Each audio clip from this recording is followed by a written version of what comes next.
Today on CityCast Chicago, it's opening day in the major leagues, and my White Sox are on the road in Houston and back on the South Side Monday. But if I had to guess, most fans in attendance ain't calling the ballpark guaranteed rate field, but rather Comiskey Park. You see, the Sox played at the original, now demolished Comiskey from 1910 to 1990. The new documentary, Last Comiskey, pays homage to the legendary ballpark, and we talked to one of its directors, Matt Flesch. It's Thursday, March 30th. I'm Jacoby Cochran, and this is what Chicago's talking about.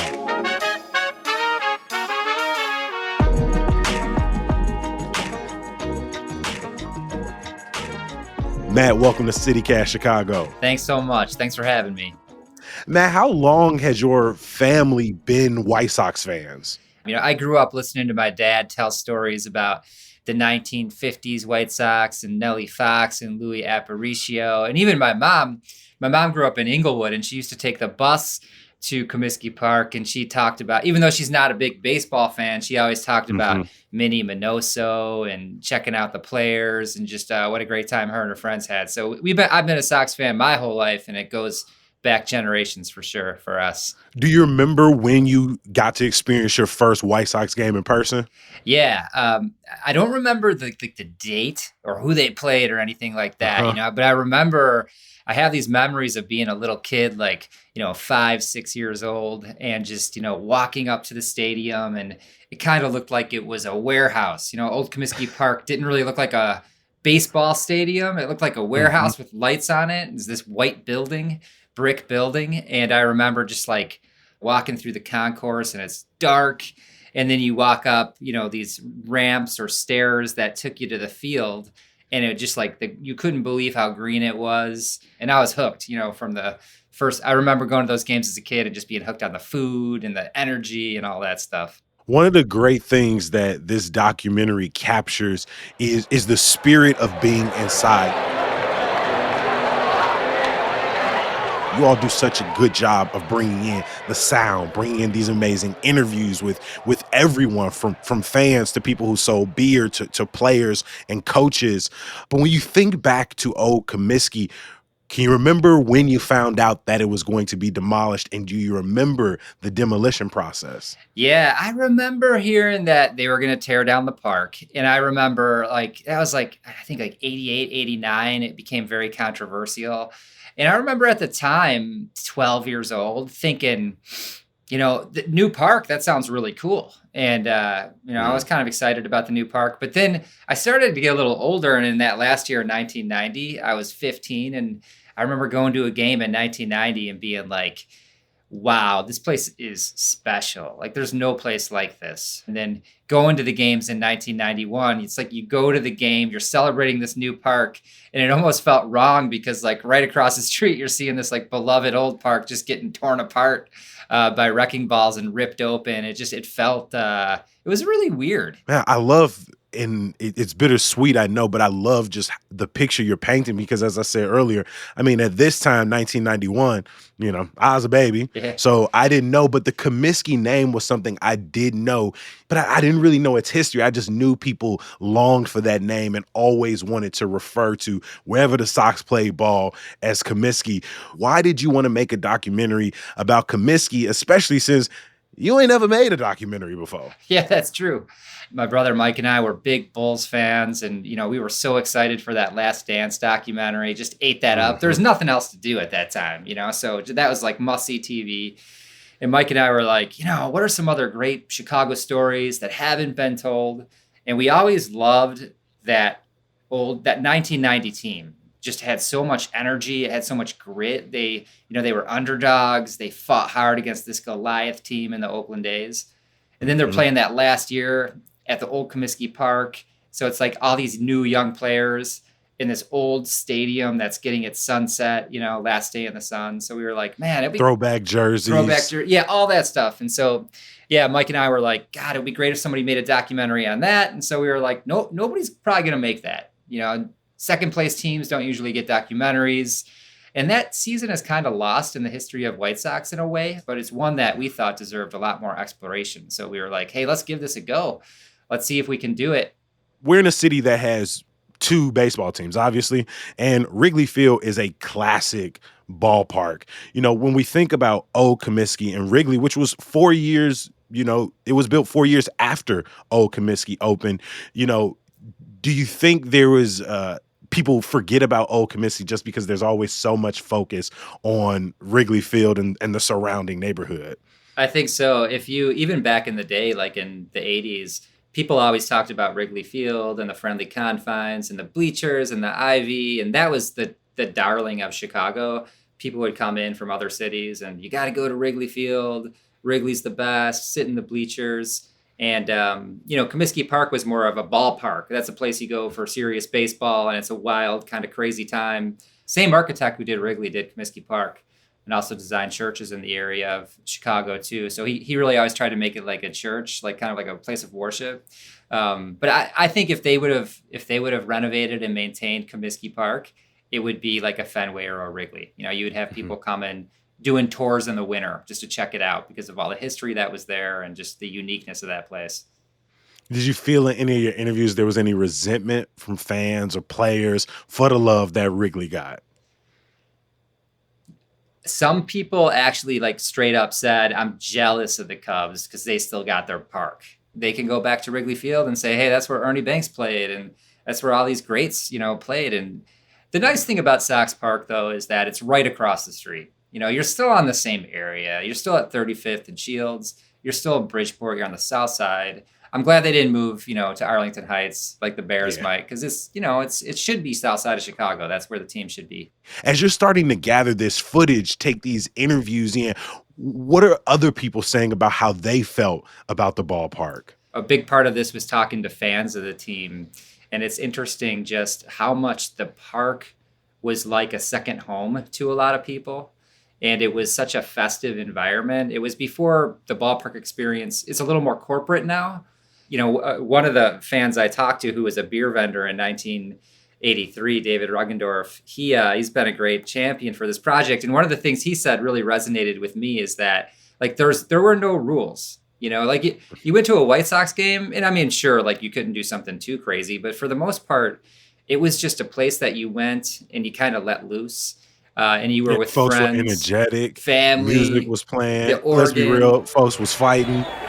The food was cheap, the beer was cheap, the tickets were cheap.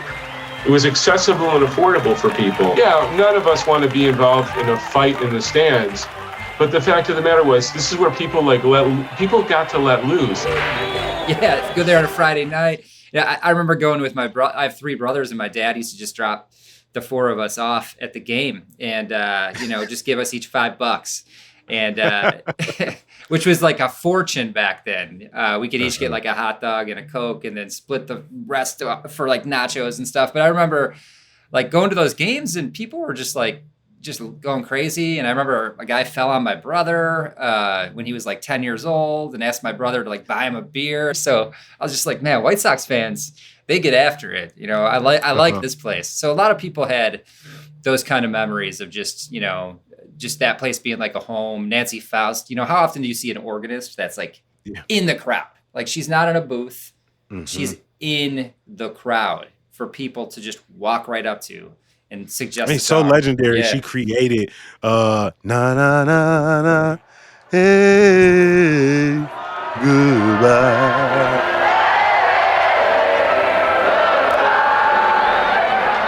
Comiskey Park was like this kind of festive carnival atmosphere where you had so many different, characters that maybe weren't players, but that were really important to the experience. And right at the top of the list, it's definitely is Nancy Faust. She started playing for the Sox in 1970. She invented like the concept of walk-up music. She's the first person to do that. Dick Allen came to the team in 1972. And just had a huge year. He was an absolute superstar like the White Sox had really never had. And she would play Jesus Christ Superstar when he came up to the plate. And that was just so bombastic and people caught on to it so much. And then she did the Na Na Hey Hey, like you just sang, made that famous and kept doing those walk-up songs for different players. And so like that was fun because it wasn't canned at all. You didn't know what Nancy was going to play.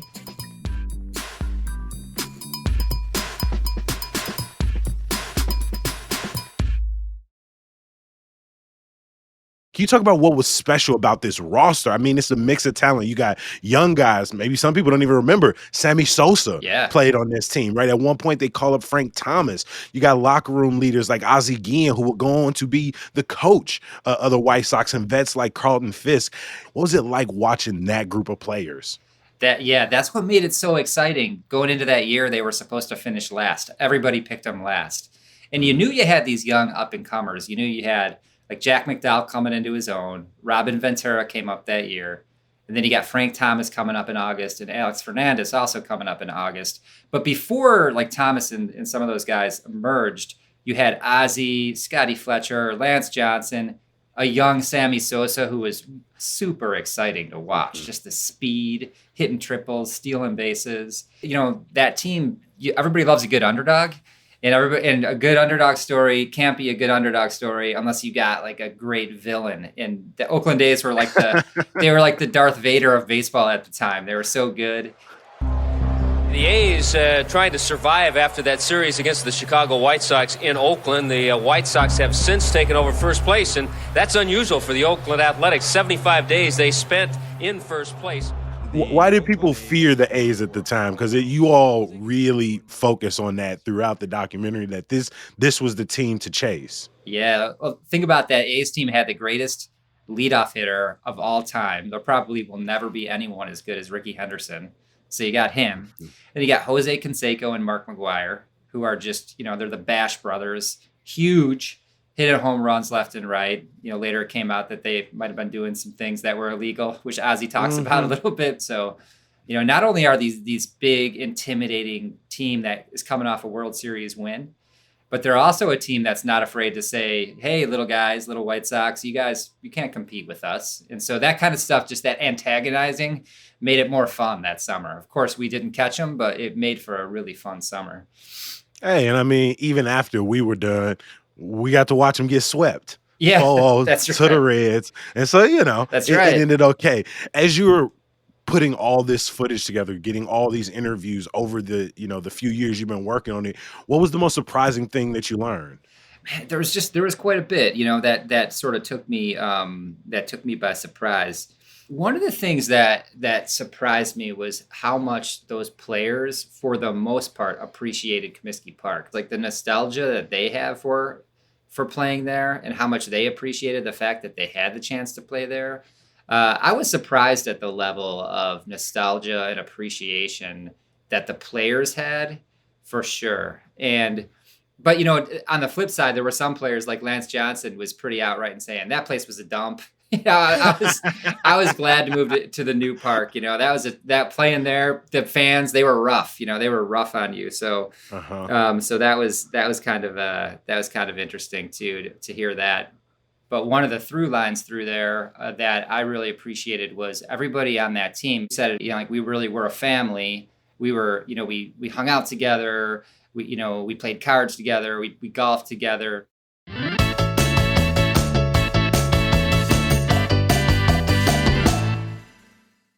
This documentary really became a pandemic passion project for you. But I want to know, why put this out for free on YouTube? You all put a lot of work into this, so many different interviews, the scoring, you know, why ultimately just sort of give it to individuals? Yeah, I think, you know, starting this project out, no resume at all. Me and my brother Mike, never done this before. And so everything, you know, our approach with everything was to tell people, hey, this is a nonprofit thing, just to kind of try and get a better chance of talking to some people, make it really clear that we're not trying to make money here. We're trying to get these great stories out about this old ballpark and this team. And one of my favorite things about this project is the fact that so much of it is collaboration with fans who sent us their home video from going to the park in '90 and in the '80s, who sent us their photos that they took. We just got a ton of stuff from fans who just wanted to be a part of it. The response is much more than we ever expected, and it's just been awesome. Is this a documentary just for Chicago baseball fans, or is there something beyond nostalgia that anyone could take from learning about Comiskey? I think my hope is that anybody who enjoys baseball will enjoy this, and if they give it a chance. I think there's the history of an old ballpark that is kind of forgotten, but is a classic, iconic ballpark. I think that's interesting for for baseball fans. And then I think as new ballparks are designed, I think they should look at a ballpark like Comiskey. Take out the 4 levels of skybox suites and bring that upper deck down low and closer to the field. Because, you asked me about going to the game as a kid. When I was a kid, like, I felt like I was just a step away from walking out on that field. As you get ready for another White Sox seasons, I got to ask, what are some things you enjoy about Guaranteed Rate? So I have a daughter. She's 12 years old. And going to a game at Guaranteed Rate, you got the fundamentals up there. They can do a lot of fun stuff. Like, you can race a cardboard cutout of Tim Anderson. You could take ground balls. You could take batting practice. Like, that stuff's amazing. If I was a kid and they had that when I went to games, I would have been up there, for a lot of the game for sure. I think that's awesome. And I think there's a lot of great seats at Guaranteed Rate. I still sit in the upper deck. I love upper decks. I wish it was closer down, but one cool thing about Guaranteed Rate, if you're in the upper deck, like, that's like a bird's eye view. You can see everything. And I like to see like what kind of jump players get on the ball. And so that's kind of neat. I miss the old park. I wish they built stadiums like old Comiskey, but I certainly am just a baseball fan. And there's definitely aspects of the park I enjoy. Matt, this conversation has been fantastic. I enjoyed the 3-part documentary series, Last Comiskey. We'll drop a link for our listeners in the show notes. Thank you for joining us on CityCast today. Thanks so much, Jacoby. Really appreciate it. Before I let you go, a little bit of news, y'all. $21 million. Yes, that's how much unions, special interest groups, business owners, candidates, and others have contributed to city council races this election cycle. Now, who are the biggest donors in your ward, you ask? You can check out Block Club Chicago's database in the show notes or read about it in today's Hey Chicago at chicago.citycast.fm. Walgreens plans to start selling naloxone over the counter later this year after the FDA approved the non-prescription nasal spray for reversing opioid overdoses. And some good news to get you through. Tomorrow night, you can catch me at Bar for Bar, a celebration of lyricism and poetry at Reggie's in the South Loop. You don't want to miss it. It's going to be some great performers in the building, and the show starts at 8 o'clock. As always, we appreciate you for listening. We'll be back tomorrow breaking down some key stories from the week with Jim Daly and Mariah Woelfel. Hopefully you'll join us. Peace.